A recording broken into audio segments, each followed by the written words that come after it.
अपने प्रतिद्वंदियों के बारे में अभी भी सोच रहा था। लिू शेंग विशाल अखाड़े में हाथ जोड़े खड़ा था और मन ही मन सोच रहा था कि तारों वाला आकाश इतना विशाल है कि इसमें सचमुच हर तरह के अजीब और शक्तिशाली लोग रहते हैं। फिर उसने सोचा कि तकनीकी रूप से वो भी एक पुनर्जन्म लेने वाला व्यक्ति था। हालांकि उसे लगा कि उसकी अपनी स्थिति उस क्यान युक्सु से बिल्कुल अलग थी, जिसके बारे में कहा जाता था कि वो अपनी शक्तिशाली साधना प्रणाली के साथ आया था। लैन की ओर मुड़कर लिू शैंग ने उससे इस रहस्यमय व्यक्ति पर कड़ी नजर रखने को कहा। लैन ने अपने होलोग्राफिक टैबलेट को देखते हुए जवाब दिया कि वो वैसे भी ऐसा ही करता। उसने बताया कि उसे भी उस व्यक्ति में दिलचस्पी थी, क्योंकि उसके रहस्यमय स्वभाव ने पहले ही तारामंडल के उच्च अधिकारियों का ध्यान आकर्षित कर लिया था। अगर कियान युक्सु ने टूर्नामेंट में भाग लेने का फैसला नहीं किया होता तो उन्हें उसके बारे में कोई जानकारी नहीं होती। लिू शैंग ने इस पर विचार किया और निष्कर्ष निकाला कि अगर कियान युक्सु प्रतिस्पर्धा कर रहा था तो शायद इसलिए क्योंकि उसे संसाधनों पुरस्कारों की जरूरत थी, यानी वो संसाधनों के मामले में लिू शैंग जितना समृद्ध नहीं था। अचानक लिू शैंग की छाती से एक चमकदार सुनहरी रोशनी फूट पड़ी, जो एक चमकते हुए कार्ड में बदल गई और उसके सामने तैरने लगी। लैंड ने बताया कि लिू शैंग का पहचान पत्र अभी अभी बना है, जिसका मतलब था कि सेमीफाइनल मैचों का ड्रॉ आधिकारिक तौर पर शुरू हो गया है। फिर लिू शैंग के चारों ओर सुनहरी रोशनी का एक पिंजरा बन गया। चारों ओर देखते हुए लिू शैंग ने अखाड़े में अनगिनत समान प्रकाश स्तंभों को उठते देखा और उन्हें एहसास हुआ कि हर एक स्तंभ अपने मैच के लिए चुने गए एक प्रतियोगी का ही होगा। उन्होंने हाथ बढ़ाकर अपना कार्ड लिया, जिसे प्रतियोगी लिू शैंग को अखाड़ा W4985 में जाने का निर्देश मिला। तभी लैन ने चौंकते हुए अपनी होलोग्राफिक स्क्रीन की तरफ देखा और कहा कि लिू शैंग के अखाड़े में जाने वाले प्रतियोगियों की सूची अभी-अभी जारी हुई है। स्क्रीन को घूरते हुए लैन की आंखें अविश्वास से चौड़ी हो गईं। उसने जल्दी से लिू शैंग को बताया कि उसे लेवल 11 के 3 योद्धाओं के साथ एक समूह में रखा गया है और इसे एक परेशानी वाली स्थिति बताया। उसने पूछा कि क्या लिू शैंग उनकी प्रोफाइल देखना चाहता है। हालांकि लिू शैंग शांत रहा और उसने बस इतना कहा कि इसकी जरूरत नहीं है। फिर भी चिंतित लैन ने लिू शैंग को होलोग्राफिक लड़ाकू चश्मे की एक जोड़ी दी और जोर देकर कहा कि उसे उन्हें पहनना चाहिए, क्योंकि वे निश्चित रूप से मददगार होंगे। लिू शैंग बस चश्मे को देखता रहा, चुपचाप और बिना प्रभावित हुए। इससे पहले कि लैन आगे जिद कर पाता, लिू शैंग प्रकाश के एक स्तंभ में लिपट गया और अखाड़े में टेलीपोर्ट हो गया, जिससे स्तब्ध लैन उसका नाम पुकारने लगा। अकेला लैन चिंतित होकर देखता रहा। वो इस समूह को समझ नहीं पा रहा था। सोच रहा था कि 3 लेवल 11 के लड़ाकों के साथ ऐसा लग रहा था जैसे लिू शैंग को जानबूझकर निशाना बनाया जा रहा हो। एक क्षण बाद विशाल कोलिजियम के अंदर जमीन से आग के 10 खंभे फूट पड़े, जो 10 प्रतियोगियों के आगमन का संकेत थे। लिू शैंग अन्य योद्धाओं के बीच शांति से खड़ा था। उसके हाथ जेब में थे, वो शांत दिख रहा था। एक तैरते मंच से सुनहरे बालों वाला एक तेज तर्रार उद्घोषक उत्साह से विशाल भीड़ को संबोधित कर रहा था। उसने घोषणा की कि सेमीफाइनल का पहला दौर शुरू हो गया है और 12 सितारा क्षेत्रों के सभी बैठे हुए प्रतियोगी अब अखाड़े में आ चुके हैं, जिससे दर्शक उन्माद में आ गए। विभिन्न विदेशी प्रजातियों से भरी भीड़ उत्साह से दहाड़ उठी। फिर उद्घोषक ने नाटकीय ढंग से अखाड़े की ओर इशारा किया और एक लड़ाके को अलग से बुलाया। उसने चिल्लाकर कहा कि ये सबसे चर्चित प्रतियोगी है, अमर स्तर की परातीत काया वाला पहला महाप्रतिभाशाली जो 10 लाख वर्षों में 12 सितारा क्षेत्रों में प्रकट हुआ है। एक नाटकीय विराम के बाद उसने सबके सुनने के लिए जोर से नाम पुकारा। सब जुपिटर क्षेत्र से लिू शैंग। सभी की निगाहें लिू शैंग पर टिक गई, जो अखाड़े के बीचों बीच खड़े थे, जबकि सबकी उम्मीदें उन पर टिकी थीं। जैसे ही लिू शैंग की घोषणा हुई, उनके परिवार और दोस्तों ने जयकारे लगाए। उनकी बहन किंग है अपने बड़े भाई के लिए उत्साह से चिल्ला रही थी, पंखे के साथ उछल कूद रही थी। स्नोई और उनके पिता गर्व से देख रहे थे। दूसरी तरफ एक अंधेरे अव्यवस्थित कमरे में लैन चैंग और जाओलिन वही प्रसारण देख रहे थे। लैन चैंग सोहे से उछल पड़ा और स्क्रीन पर लिू शैंग तो पहचानते ही गुस्से से उसकी मुट्ठियां भिज गईं। एक और भी आलीशान जगह पर राष्ट्रपति सेबेस्टियन अपनी दाढ़ी सहला रहे थे, जबकि इक्लीसिया उनके बगल में चुपचाप खड़ी थी और दोनों एक बड़े पर्दे पर कार्यक्रम देख रहे थे। एक और जगह पर एक रहस्यमय साया अकेले प्रसारण देख रहा था, उनके होठों से सिगरेट लटक रही थी। अखाड़े में वापस ल्यूशेंग सबका ध्यान अपनी ओर खींच रहा था। बाकी 9 प्रतियोगी खुद को घूरने और आपस में फुसफुसाने से रोक नहीं पा रहे थे। एक विशाल सींग वाला योद्धा और एक बैंगनी बालों वाला एल्फ हैरान होकर एक साथ खड़े थे।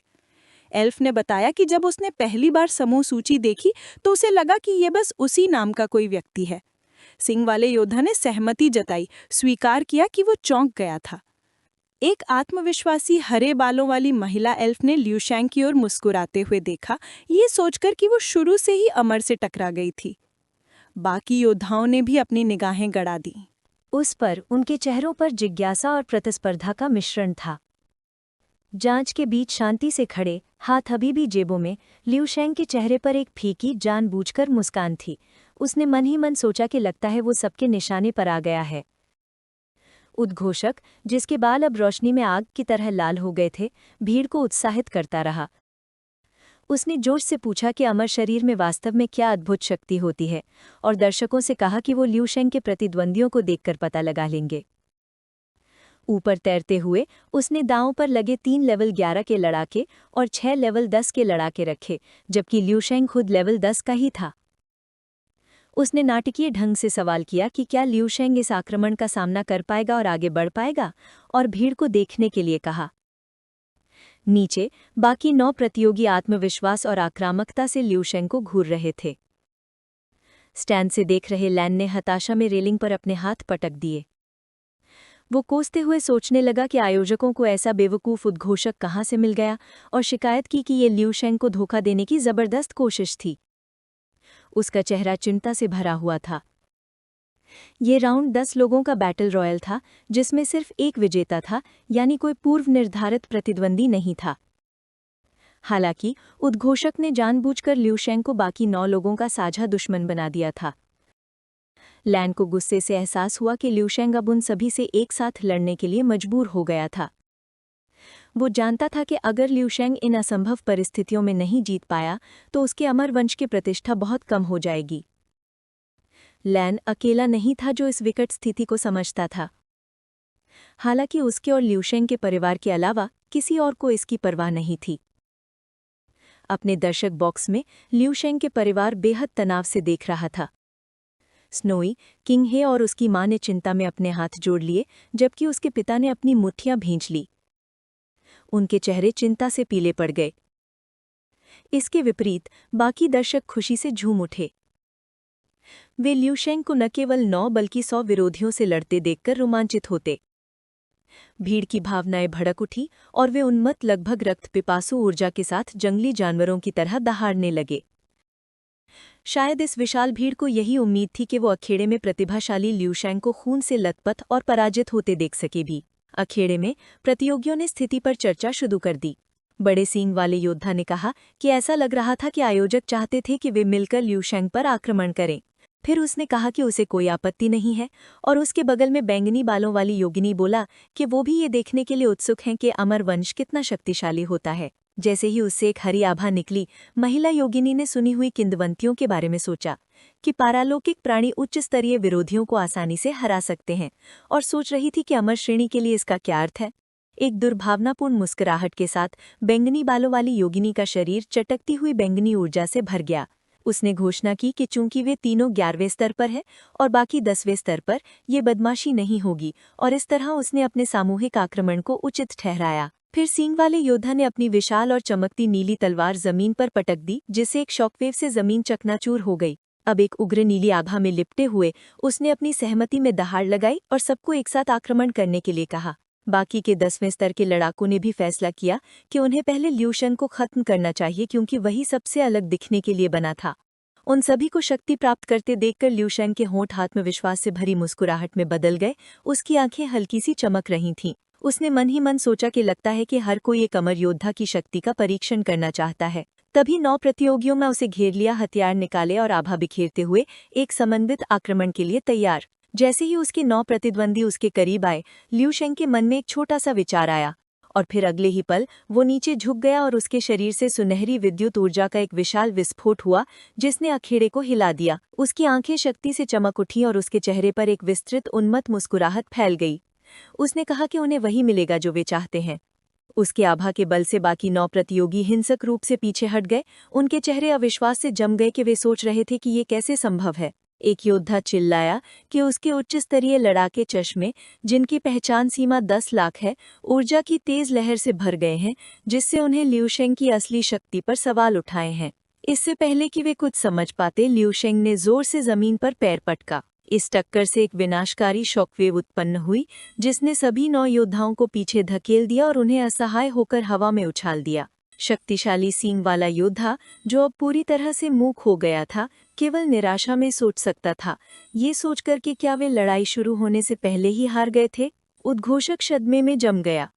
वो खाली अखेड़े के फर्श को घूरता रहा जहां मलबे के बीच केवल लिू शेंग ही खड़ा था और हकलाते हुए बोला कि उसने एक ही बार में मैदान साफ कर दिया था। वो इतना स्तब्ध था कि वो अपने माइक्रोफोन में केवल एक उलझन भरी ही बोल पाया। स्टेडियम में छाए सन्नाटे को नजरअंदाज करते हुए लिू शेंग ने शांति से अपनी एक उंगली उठाई। उन्होंने अपने पराजित विरोधियों को संबोधित करते हुए कहा कि उन्हें हराने का ये सबसे अच्छा और शायद एकमात्र मौका है। आखिरी आत्मविश्वास से भरी मुस्कान के साथ उन्होंने चुनौती दी और कहा कि वे अपना सर्वश्रेष्ठ प्रदर्शन करें और उन्हें हराने के लिए पूरी ताकत लगा दें। ये वीडियो समाप्त होता है। अगर आप अगला भाग देखना चाहते हैं तो हमारे चैनल को सब्सक्राइब करना ना भूलें।